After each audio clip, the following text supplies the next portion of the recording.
Good morning, everyone.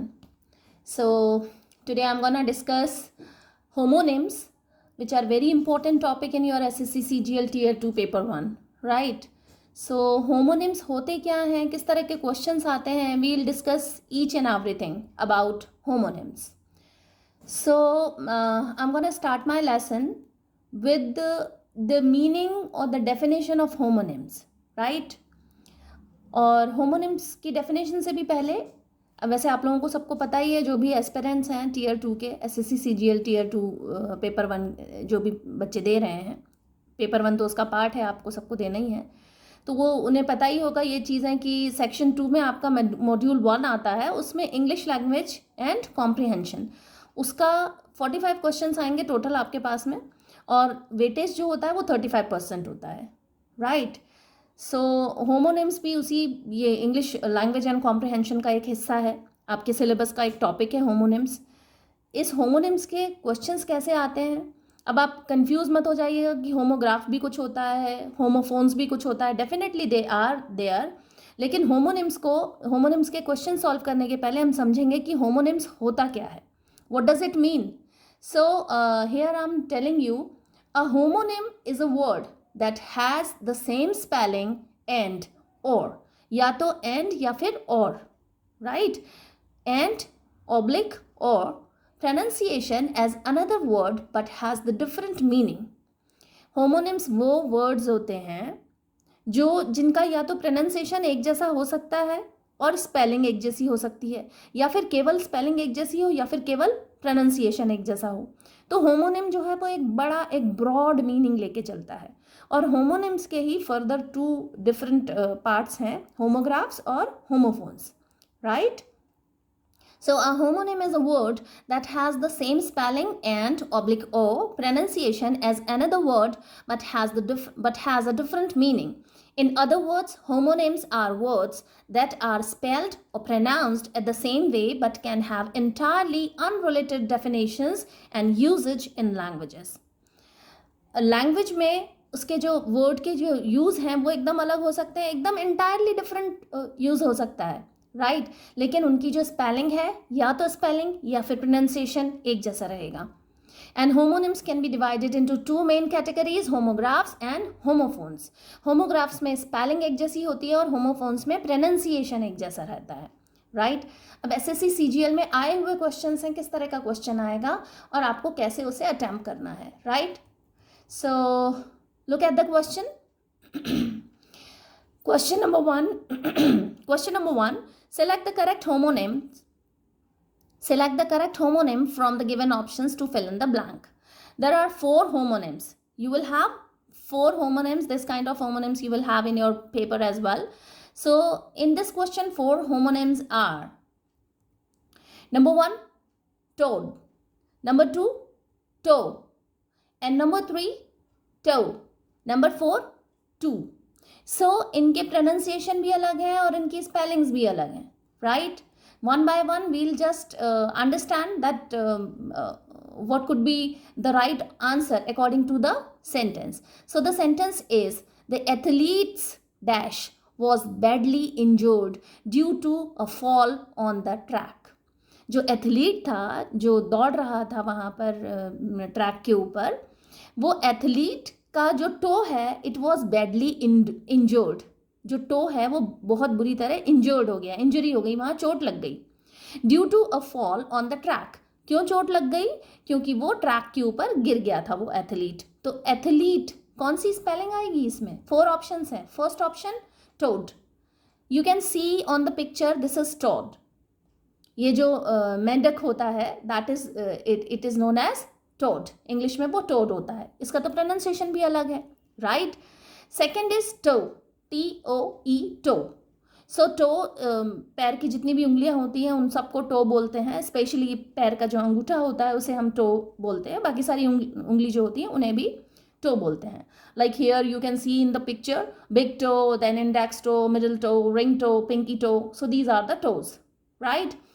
सो toe, अभी ये जो सेंटेंस है, वापस देखिए आप इस सेंटेंस को, the athletes dash was badly injured due to a fall on the track. So the athlete's toe TOE मतलब उसका पैर का जो अंगूठा था एथलीट का वो बैडली इंजर्ड हो गया, उसमें चोट लग गई, right. But third and fourth option भी हम लोग देखेंगे। Third is tow, TOW tow. जब आप आपकी जो व्हीकल है, कार या स्कूटर या बाइक जो भी, वो गलत जगह पार्क कर देते हैं मेन रोड पर या फिर कहीं ऐसी जगह जहाँ पार्किंग नहीं है, नो पार्किंग एरिया में अगर आपने पार्क कर दी है, तो फिर पुलिस वालों की गाड़ी आती है और वो आपके जो व्हीकल है उसको टो करके ले जाती है, तो that is tow, right, it is tow, it's a verb, okay. And the fourth option is to, TO2. So to here actually to can be used as an adverb and it can be used as an preposition जैसे I am going to market, तो ये जो market के पहले आया है that is to, TO2 preposition है। और adverb की तरह अगर हम देखेंगे तो adverb का you can see over here one example, this example TO2, so to can be used as an adverb as well. Take the example below. My mom came in and pushed the door to. My mom came in and pushed the door to. So what is to here? To is an adverb here. In this example, the word to is considered as an adverb because it modifies or is referring to the verb pushed. वो जो pushed verb है उसको refer कर रही है, उसको modify कर रही है। Like what is the sentence, my mom came in and push the door to, उन्होंने डोर को पुश किया। सो यहाँ पर ये जो टू है, like what are you searching for, so what are you searching for, ये जो फॉर है वो एक एडवर्ब की तरह आ रहा है, इसी तरीके से यहाँ पर जो टू है वो एडवर्ब की तरह आ रहा है। So TO2 can be use as an adverb और it can be use as an preposition, ये टू है, ओके। राइट ऑप्शन क्या होगा आपका, because what is the sentence, the sentence is the athletes toe, TOE, was badly injured due to a fall on the track. The athlete's toe was badly injured due to a fall on the track. तो यहाँ पर spelling कौन सी आएगी, यहाँ spelling आएगी TOE, to. To मतलब पैर का अंगूठा या फिर उंगलियों, पैर की उंगलियों के लिए भी ये वर्ड यूज होता है, right. Now what is the second option, these are the questions that, ये वो क्वेश्चंस हैं जो कि आपके 2018 के SSC CGL Tier 2 के पेपर में आ चुके हैं। So these are the real examples, right. इसी तरह के क्वेश्चंस आते हैं, एक सेंटेंस दिया हुआ रहता है और उसमें आपको होमोनिम्स भरने होते हैं। And as homonym is a broad meaning word, इसका एक बड़ा मीनिंग है होमोनिम्स, जो कि सेम प्रोनाउंसिएशन या सेम स्पेलिंग वाले वर्ड्स होते हैं but having the entirely different meaning, ठीक है। So now going to the next question, the question says select the most appropriate homonym to fill in the blank. अब ये homonym homograph भी हो सकता है, होमोफोन भी हो सकता है। होमोग्राफ वो होते हैं जिन ऐसे वर्ड्स जिनकी स्पेलिंग सेम होती है लेकिन मीनिंग डिफरेंट होता है। होमोफोन्स वो वर्ड्स होते हैं जिनका प्रोनाउंसिएशन सेम होता है लेकिन मीनिंग डिफरेंट होता है। और होमोनिम्स में दोनों तरह की चीज़ें आ जाती हैं, राइट। या तो प्रोनाउंसिएशन सेम हो, या फिर स्पेलिंग सेम हो, या फिर दोनों भी सेम हो और मीनिंग डिफरेंट हो, right. So now coming to the next question, select the most appropriate homonym to fill in the blank. The sentence is the farmers grow dash in their fields. जो farmers हैं वो अपनी fields में क्या grow करते हैं, rice grow कर सकते हैं, मेज grow कर सकते हैं, wheat grow कर सकते हैं, corns grow कर सकते हैं, कोई फसल होगी ना तभी वो उसको grow करेंगे। So now 4 options are maize, मतलब होता है भूल Bhulaiyaa. You can see over there in this picture, this is maize. आप भूल भुलैया जो होता है जहाँ पर ऐसा जिग जैग बने रहता है और आप उसमें एंटर करते हो तो समझ नहीं आता है रास्ता कहाँ से जाएगा, वो कहाँ से आपने एंट्री किया फिर एग्जिट कहाँ होगा उसका, तो that is maze. You can easily understand by seeing this picture, one picture is given over there for your better understanding, right. This is maze, MAZE। Now the maize, MAYS, maize, the plural noun maize, right. The hawthorn, ये एक Hawthorne का picture है और it's blossom, उसको हम मेज बोलते हैं, राइट। बिकॉज ये MAY मे मंथ जो होता है तभी ये जो फूल तभी आते हैं इस पेड़ के ऊपर, सो that is Hawthorne, picture you can C, England में यूजुअली मिलता है ये वाला पेड़. सो दैट इज मेज, MAYS. Okay, so the May is just barely starting to open here, but leaves are out. So example भी है यहाँ पर, the May is just barely starting to open here, but leaves are out. So that is May है. इसका plural जब हो जाता है मेज, और मेज जो वर्ड है वो यूज़ हम करते हैं हाथौन के लिए. एक तरह का एक पेड़ होता है जिसमें वाइट कलर के, you can see in this picture pink colour के फ्लावर्स हैं यहाँ पर, लेकिन ये वाइट कलर के भी होते हैं और भी डिफरेंट कलर्स के भी होते हैं ये, right. Third option is maze, MAZE, मेज. What is maze? MASE. It is a noun, means something that causes bewilderment or mystery, right? MASE, maze. So it's a noun. And what does it mean? It means something that cause bewilderment or mystery. थोड़ा ऐसा mystery, रहस्यमयी सी कोई चीज़ें होती हैं, तो उसके लिए हम उसके लिए एक वर्ड आता है, and that is MASE. Okay, MASE, maze. Now what is the fourth option? Fourth option is MAIZE, maze. Maze मतलब ये आप देख रहे हैं कॉर्न जो है, मक्का जो होता है, तो दैट इज मेज, MAIZE. ये एक क्रॉप है और फार्मर्स इसी को ग्रो करते हैं, क्योंकि 4 ऑप्शन में से यही एक क्रॉप है और क्रॉप ही ग्रो करते हैं. So that would be the right option. Okay, इसी तरह के क्वेश्चंस आएंगे, एक ब्लैंक आएगा आपके पास में और आपको उसमें से होमोनिम्स भरने हैं. Now I have selected some homonyms for you. Before that, before teaching some homonyms, I'm going to teach you some definitions or the differences between homophones and homographs and all. So homophones, homonyms and homographs are linguistic terms that describes different types of words with similar or identical spellings or pronunciation but distinct meanings. Here is a brief explanation of each. Homonyms and homonyms encompasses with homographs and homophones, which means they can share the same spelling or pronunciation. They often have unrelated meanings, but the context in which they are used helps determine the intended meaning. Homonyms can be a source of ambiguity in both spoken and written language, and their meaning must be deduced based on context. In summary, the key difference between homophones and homonyms is that homophones specifically refer to words with the same pronunciation but different meanings, while homonyms encompasses a broader category of words that share the same spellings or pronunciation but have different meanings, including both homographs and homophones. The root word, now what is nym? Homonyms. What is nym? Nym is the root word, right? So nym is the root word. Let me explain the root word nym, NYM. So the root word nym is derived from the Greek word onoma. Onoma is the Greek word, right? Which means name. Onoma means name.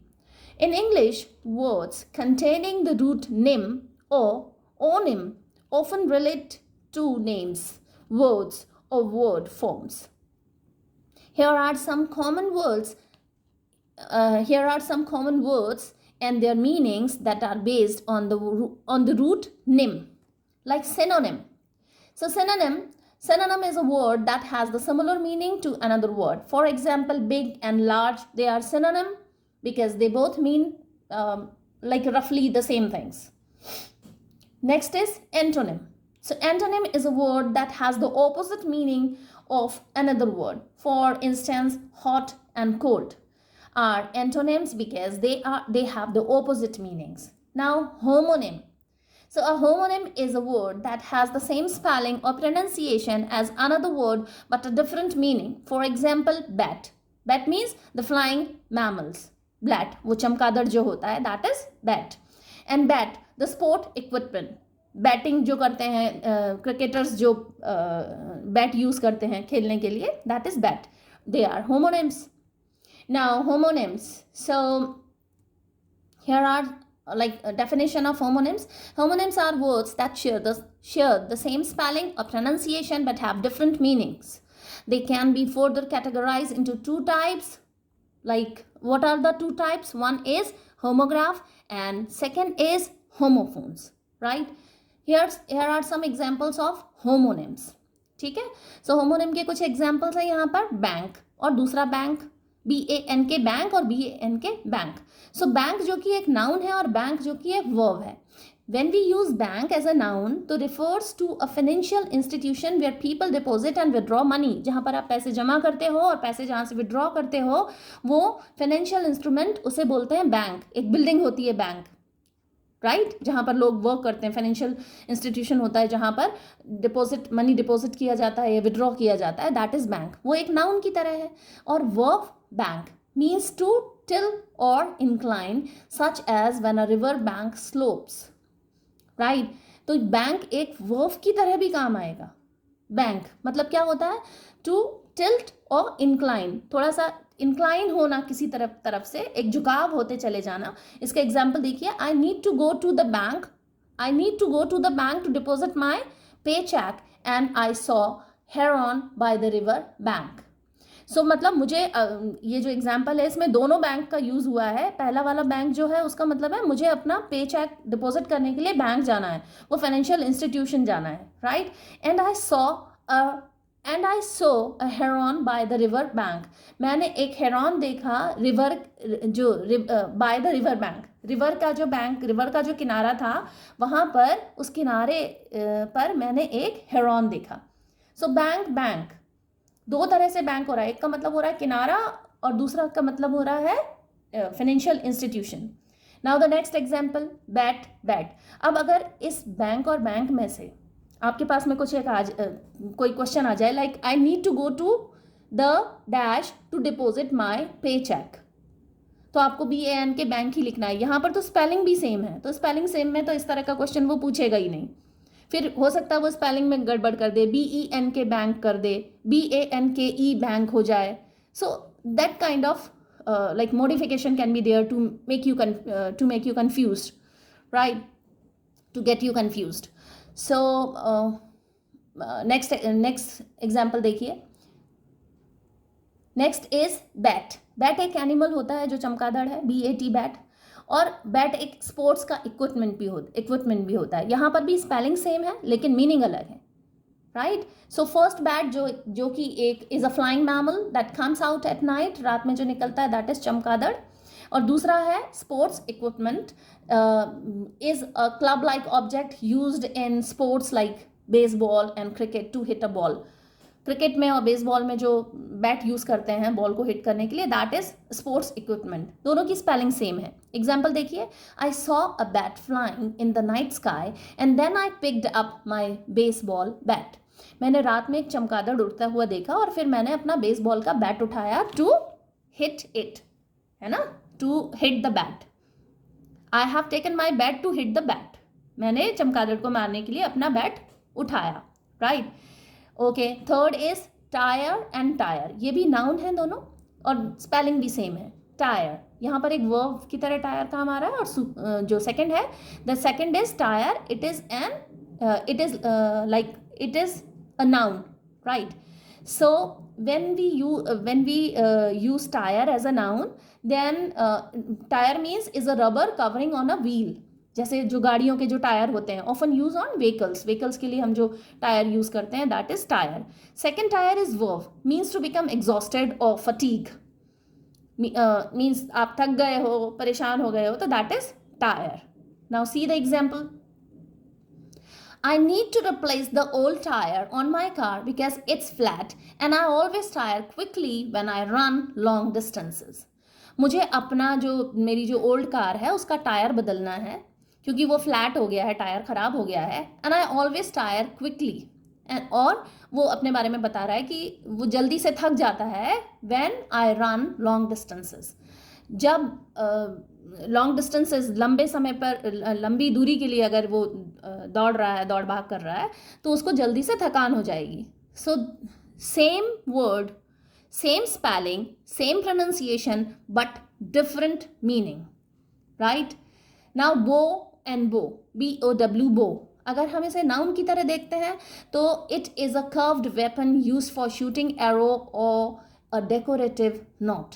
एक decorative not जो होता है, जो usually collar के ऊपर लगाते हैं, that is बो, उसे भी बो बोलते हैं.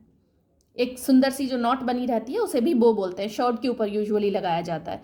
दूसरा जो बो होता है वो होता है तीर, दैट इज़ कर्व्ड वेपन, बो. और अगर हम इसे वर्ब की तरह देखते हैं तो बो मतलब सिर झुकाना, that is also bow. Means to bend forward as the way at the waist, often as a sign of respect और टू एक्नॉलेज अप्लॉजेस.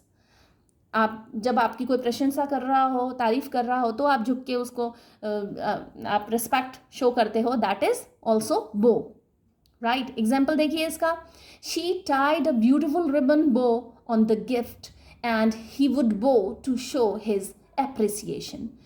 उसने जो गिफ्ट तैयार किया था, एक ब्यूटीफुल रिबन उसमें बांध दिया, उसको भी बो बोलते हैं. And he would bow to show his appreciation. फिर जिसे उसने गिफ्ट दिया था, उसने तारीफ के तौर पर, एप्रिसिएशन के तौर पर उसने खुद उसको बेंड करके उसने दिखाया, that is also known as bow. ये होमोनिम्स हैं. Next is lead and lead. So lead एक वर्ब है और नाउन की तरह भी वर्क कर रहा है. Can refer to a heavy metal element, PB on the periodic table, right? Or a position of being in charge. Lead, है ना. लीड मतलब इसको लीड कौन कर रहा है, किसी भी चीज़ को लीड कौन कर रहा है, तो वो एक वर्ब की तरह भी काम आ रहा है, नाउन की तरह भी काम आ रहा है. Second, lead is means to guide और शो द वे और टू बी इन फ्रंट. आप किसी को गाइड कर रहे हो तो लीड कर रहे हो उसे, तो वर्ब भी है और नाउन भी है. एग्जाम्पल देखिए इसका. I found a lump of lead in the mine and I will lead the team on the hiking trip. उसको माइन में एक लंप मतलब काफ़ी ऐसा खूब सारा, एक जगह पे खूब सारा लीड मिला उसे, जहाँ माइनिंग हो रही थी, माइन के अंदर इकट्ठा एक जगह पे काफ़ी लीड मिला. And I will lead the team on the hiking trip. Hiking trip, जो हाइकिंग के लिए जो ट्रिप जा रही है, उस पूरी ट्रिप को वो लीड करेगा, मतलब आगे चल रहा है, सबको बता रहा है कि क्या करना है क्या नहीं करना है. तो लीड मतलब आगे चलना, लीडरशिप दिखाना, लीड करना, right. Next example is bear and bear, right. So that is एक वर्ब भी है और एक एनिमल भी है, राइट. सो एनिमल के तौर पर अगर हम उसे देखें, इज अ लार्ज फरी मैमल. सब लोग जानते हैं जिसको, जो भालू होता है, तो that is bear. And verb में देखें तो बियर मीन्स टू कैरी और सपोर्ट अ वेट और to endure something, that is bear, right. So example, इसका एग्जाम्पल देखिए. The mother bear protected her cubs in the forest and he couldn't bear the pain any longer. जो mother bear थी, जो भालू की जो माँ थी, वो अपने छोटे छोटे बच्चों को बहुत प्रोटेक्ट कर रही थी, बचा रही थी फॉरेस्ट में. And he couldn't bear the pain any longer. मतलब ये जो दूसरी तरफ से बात की गई है, जिसमें वर्ब की तरह काम आ रहा है, BEAR, बियर. वो जितना पेन हो रहा था उसको बेयर नहीं, सहन नहीं कर पाया, उसे ज़्यादा देर उस पेन को सहन नहीं कर पाया, तो दैट इज ऑल्सो बेयर.